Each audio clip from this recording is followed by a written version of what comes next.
Growing up, I thought my family was perfect.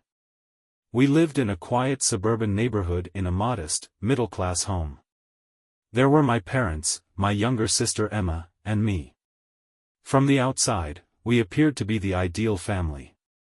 My parents were loving and attentive, and Emma and I seemed inseparable. Looking back, I can see the cracks that would later split us apart. But as a child, I was blissfully unaware of what was coming.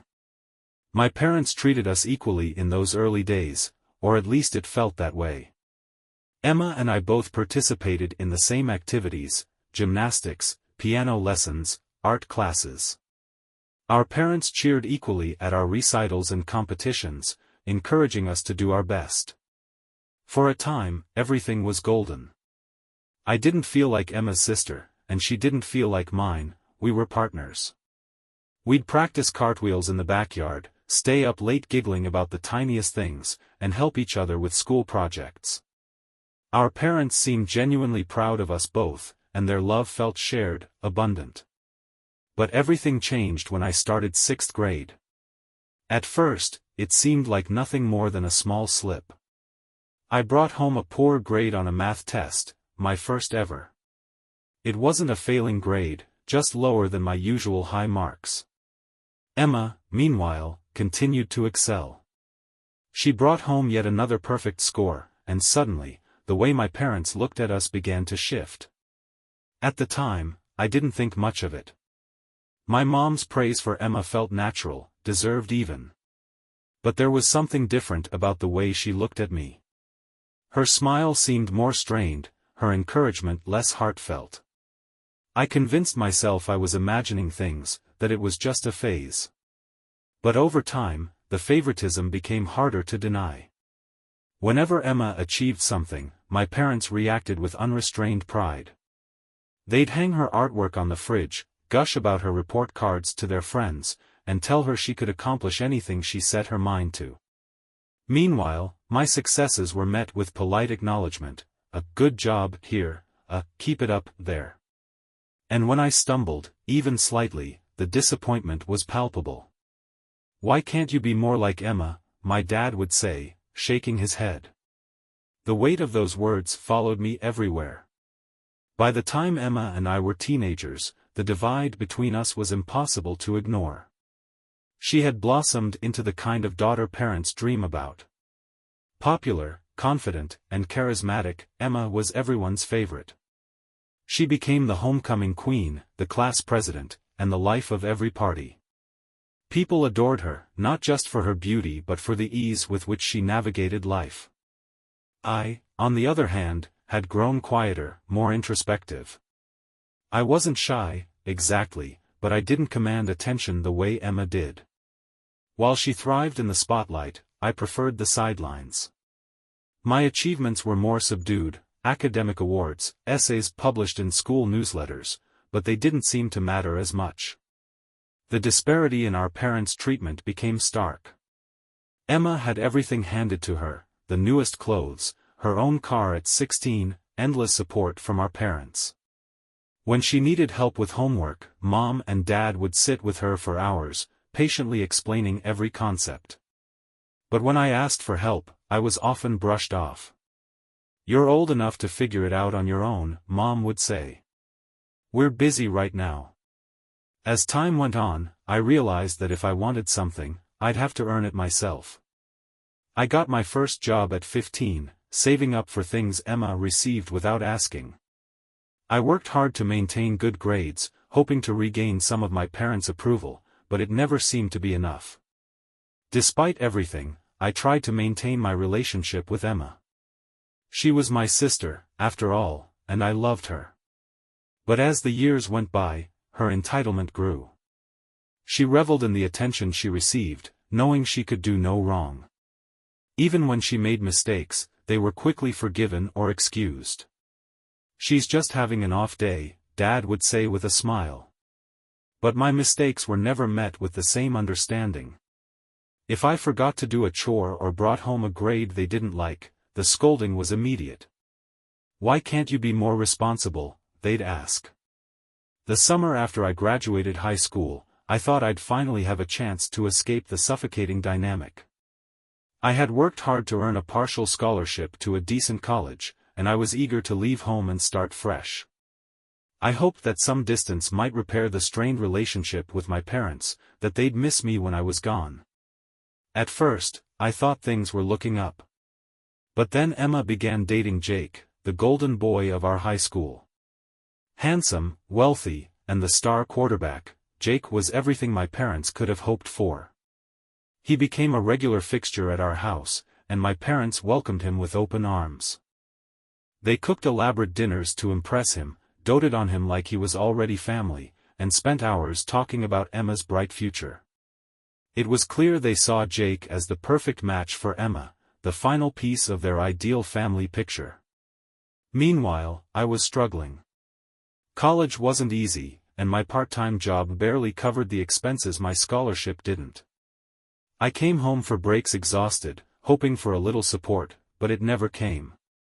Instead, I was bombarded with updates about Emma and Jake's latest adventures. "Why can't you find someone like Jake?" my parents would say, their words dripping with condescension. Their indifference hurt more than I cared to admit. I tried to stay focused on my studies and push past the growing resentment I felt toward my family. College was difficult, and I often found myself overwhelmed by assignments, work shifts, and the financial stress of making ends meet. When I came home for a rare weekend visit, I hoped for a little peace, a moment of connection. Instead, it always felt like I was walking into a shrine dedicated to Emma and her perfect life. This was the backdrop for the event that would shatter what little remained of my relationship with my family. It happened during one of those visits. Emma had just received a new gift from Jake, a stunning gold charm bracelet, the kind that sparkled like it was made to be envied. She paraded it around, showing it to everyone as though it were a trophy. My parents, of course, gushed over it, admiring Jake's generosity and Emma's luck in finding such a perfect boyfriend. At first, I barely paid attention. The bracelet wasn't mine, and I had no interest in it. But that changed when it went missing. The morning after I arrived, Emma stormed into the kitchen, visibly distraught. Her bracelet had vanished, and she demanded to know who had taken it. My parents immediately sprang into action, turning the house upside down in search of the missing jewelry. Drawers were emptied, closets ransacked, and every inch of the house was scrutinized. But the bracelet didn't turn up. Then Emma, with an exaggerated innocence that made my stomach turn, suggested that I might have taken it. "She's been acting a little off," Emma said, her voice laced with faux concern. "And last night, I saw her looking at it. Maybe she, I don't know, wanted it for herself?" I stared at her in disbelief. Surely, she couldn't be serious. But the look on her face told me she wasn't joking. She was accusing me of stealing. I immediately defended myself. "I didn't touch your bracelet, Emma," I said, my voice shaking with anger. "I don't even care about it." But my protests fell on deaf ears. My parents, who had always been quick to believe the worst about me, latched onto Emma's story without hesitation. "You've been jealous of Emma for years," my dad said, his tone sharp. "We've seen it. You've always wanted what she has." My heart broke at his words. This wasn't just an accusation about a bracelet, it was a declaration that, in their eyes, I was unworthy of trust or love. I tried to argue, to plead my case, but it didn't matter. My parents demanded I return the bracelet or leave the house. I didn't take it. I shouted. "Why won't you believe me?" "Because this isn't the first time you've been spiteful toward Emma," my mom replied coldly. "You've always resented her." Her words stung like a slap. Any hope I had of repairing our fractured relationship vanished in that moment. Realizing there was nothing I could say to change their minds, I packed my belongings and left. I didn't know where I would go, but I knew I couldn't stay in a house where I was treated like a criminal. A friend from college offered me a place to stay, and for the next few weeks, I crashed on their couch while trying to figure out my next steps. It was a difficult, lonely time. I felt abandoned and betrayed by the people who were supposed to love me unconditionally. The loss of my family hit hard, but I resolved to move forward. I threw myself into my studies and took on extra hours at work to cover my expenses. There were nights when I barely slept, nights when I questioned whether I could keep going. But somehow, I did. The years that followed were some of the hardest of my life. Without the safety net of family support, I had to fend for myself entirely. I juggled school, work, and the constant stress of making ends meet. There were times when I barely scraped by, when a surprise bill or an unexpected expense threatened to derail everything I'd worked for. But through sheer determination, I managed to graduate. I found a respectable job in my field and slowly began to build a life for myself. During this time, I heard little about Emma or my parents. Occasionally, mutual friends would mention them in passing. Emma was thriving, they'd say, with a high-paying job in marketing and a picture-perfect relationship with Jake. My parents, they'd add, were proud as ever, basking in Emma's accomplishments. It stung to hear these updates, but I tried not to dwell on them. I had my own life to focus on, and I was determined to succeed without their approval. 5 years passed before I heard from my family again. It was my grandmother, my dad's mother, who reached out. Unlike my parents, Grandma had always treated me with kindness and respect. She never took sides or pressured me to reconcile with them, but she would send the occasional birthday card or text to check in.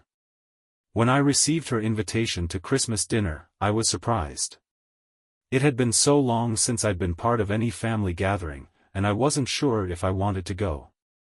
But something in her message made me pause. "I'd really love to see you," she wrote. After some thought, I decided to accept. Walking into Grandma's house that Christmas felt like stepping into a time machine. The same decorations adorned the walls, the same smell of roasted turkey filled the air. But the people inside felt like strangers. My parents were there, along with Emma and Jake. The tension in the room was palpable. My parents greeted me with forced smiles, while Emma acted as if nothing had ever happened between us. For most of the night, I kept to myself, avoiding prolonged conversations and focusing on Grandma. It was difficult to sit there, surrounded by people who had cast me aside, pretending everything was fine. But then, at the end of the evening, Grandma called everyone into the living room to distribute gifts. What happened next left everyone stunned. As everyone gathered in the living room, I sat near the back, expecting little. Grandma began handing out gifts one by one, her warm smile making the atmosphere feel lighter, even amidst the unspoken tension. The gifts were simple but thoughtful: sweaters, books, and framed photographs that reflected her care for each person in the room. I wasn't expecting much for myself, just happy to be remembered. Then she handed me a box, and as I opened it, my heart nearly stopped. Inside was a gold locket, a piece of jewelry I recognized instantly. This wasn't just any locket. It was the family heirloom, passed down through generations. Its significance went far beyond its beauty. It symbolized the inheritance of the family's possessions, including Grandma's home, land, and savings. I was stunned. My parents and Emma froze, their eyes fixed on the locket in disbelief. This was the kind of item everyone had assumed would go to Emma, the golden child who could do no wrong. Yet here it was, resting in my hands. Grandma's voice broke the silence. "This belongs to you," she said firmly, looking directly at me. The room shifted. My parents' smiles faltered, replaced by expressions of shock and barely concealed anger. Emma's face was frozen, her carefully composed demeanor cracking at the edges. No one spoke, but the tension was suffocating. I could feel their eyes on me, analyzing, judging, resenting. After the awkward exchange, my parents pulled me aside. Their sudden warmth was as disingenuous as it was jarring. My father, who hadn't spoken to me in years, began talking about forgiveness and family unity. My mother chimed in with tearful pleas, emphasizing how much they'd missed me and how important it was for us to reconcile. But their motives were transparent. They weren't interested in repairing our relationship. They were interested in what the locket represented: control over the family's wealth and assets. For them, my possession of the heirloom wasn't a symbol of reconciliation, it was a threat. "We just want what's best for the family," my father said, his tone more commanding than conciliatory. "This locket is part of our legacy. We should all share in its value." It was clear what he meant. My inheritance was something they wanted to reclaim, and they would frame it as an act of family solidarity to get it. Emma, for her part, hovered nearby with a strained smile. She barely spoke during this exchange, but her posture said everything. She wasn't here to support me or mend bridges, she was here to ensure her position in the family hierarchy remained unshaken. The pressure to forgive and forget was immense. My parents tried every tactic they could think of: appeals to family loyalty, subtle guilt trips, even veiled warnings about how my refusal to reconcile would impact Emma's upcoming wedding. But I saw through it all. Their concern wasn't about love or unity, it was about power and control. When I left that night, I felt more conflicted than ever. On the surface, the locket was a gift, a recognition of my worth and resilience. But it also placed a target on my back. I knew my parents and Emma wouldn't let it go without a fight. The days following the Christmas dinner were overwhelming. My phone buzzed incessantly with calls and messages, not just from my parents but from other relatives as well. Many of them hadn't contacted me in years, but now they were suddenly full of concern. Their messages all carried the same theme: family is everything, and I needed to make amends for the sake of harmony. "You don't want to be alone," one relative wrote. "Sharing is caring," said another. But their words only deepened my resolve.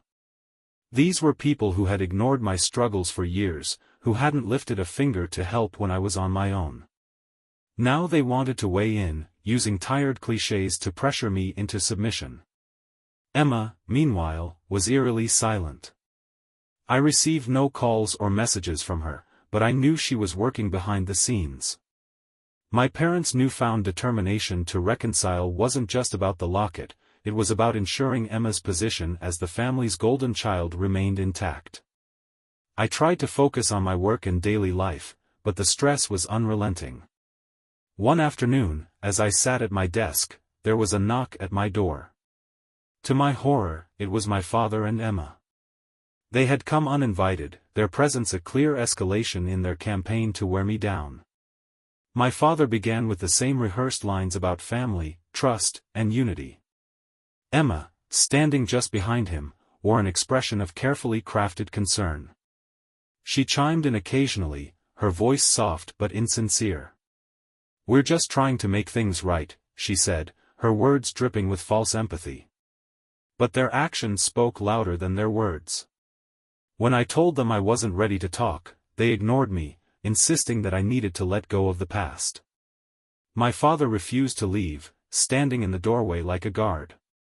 My mother, who had apparently stayed in the car, joined them after several minutes, tears streaming down her face. "We're willing to forgive you," she sobbed, as though I were the one who had wronged them. It was infuriating. They refused to acknowledge the years of neglect and mistreatment I had endured, instead framing themselves as the victims. Emma's silence during the entire ordeal only made things worse. She stood there, letting my parents do the dirty work, her expression one of smug confidence. When their guilt trips didn't work, their approach shifted. They began talking about Emma's upcoming wedding, emphasizing how important it was for the family to come together before such a joyous occasion. The implication was clear: my refusal to reconcile would ruin the wedding and tarnish Emma's perfect image. After what felt like hours of this relentless assault, I finally snapped. "You're not here for me," I said, my voice shaking with anger. "You're here because of that locket. You don't care about fixing anything, you just want control." My words hung in the air, heavy and unanswerable. My parents exchanged a look, their masks of concern slipping for just a moment. Then my father's tone turned cold. "Don't throw away your family over something so small," he said, his words more a warning than a plea. It was the final straw. I called building security and asked them to remove my family from the premises. The guards arrived quickly, politely but firmly asking my parents to leave. When they refused, the guards threatened to call the police.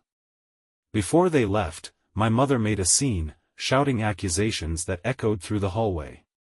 "She's tearing this family apart," she cried, her voice shrill with frustration. Emma, ever the opportunist, took it a step further. After leaving, she messaged several of my friends, painting me as a heartless daughter who had abandoned her family for no reason. She conveniently left out the part where they had disowned me years ago. The fallout was exhausting. I spent hours explaining the situation to friends who were understandably confused by Emma's version of events. It drained me emotionally, and I couldn't help but marvel at the lengths she would go to maintain her image. The experience left me shaken but resolute. My family's desperation was evident, and I knew they wouldn't stop until they got what they wanted. But I had no intention of caving. After the chaos at my apartment, I knew I needed to set firm boundaries with my family. Their willingness to cross every line, from manipulating my emotions to publicly embarrassing me, had solidified my decision. I couldn't allow them to remain in my life without drastic changes. The days that followed were quieter, but the fallout from their visit lingered. I spent hours untangling the web of lies Emma had spun, explaining the truth to friends and colleagues who had received her carefully crafted messages. Most of them understood, but the effort was exhausting. I couldn't shake the feeling of being watched. Not literally, but emotionally. My family's constant attempts to reach me made me feel like I was living under a microscope. My phone was flooded with messages, voicemails, and even emails, all filled with the same appeals: "Family is everything, let's put this behind us, we just want to move forward." But the sincerity in their words was non-existent. Their focus was never on rebuilding a relationship, it was always on the inheritance.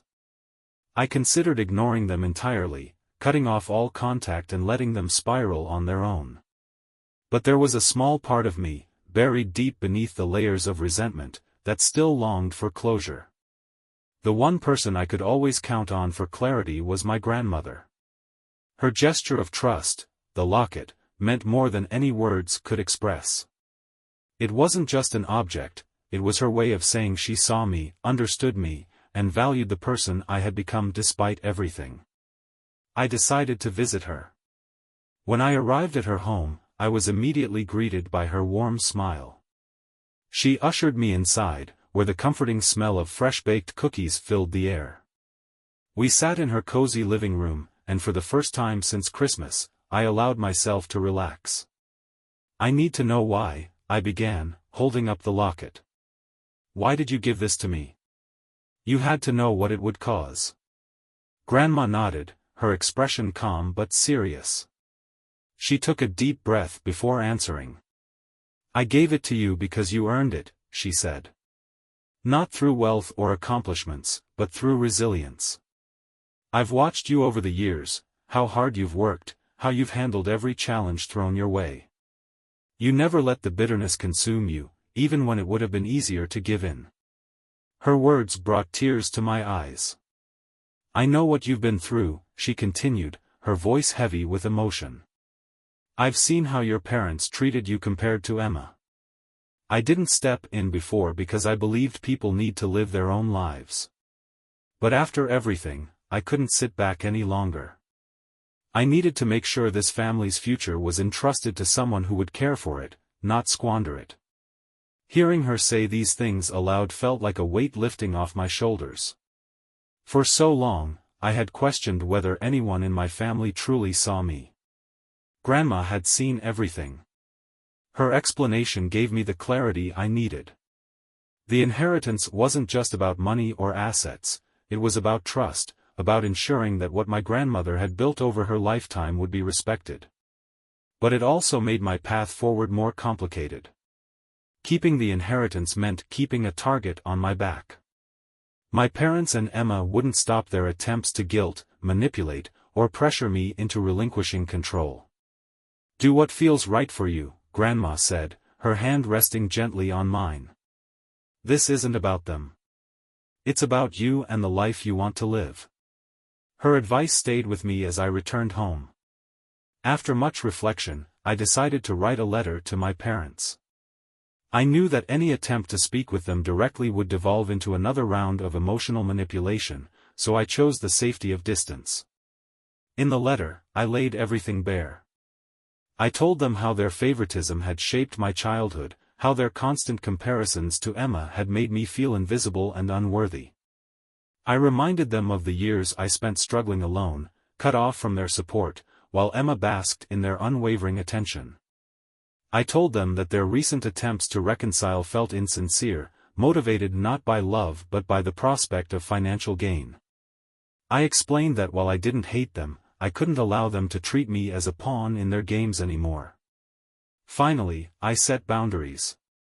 I told them I needed space to heal, and that any further contact would need to come from a place of genuine accountability, not guilt trips or pleas for unity. I sent the letter and blocked their numbers, at least temporarily. For the first time in years, I felt like I could breathe. The weeks that followed were transformative.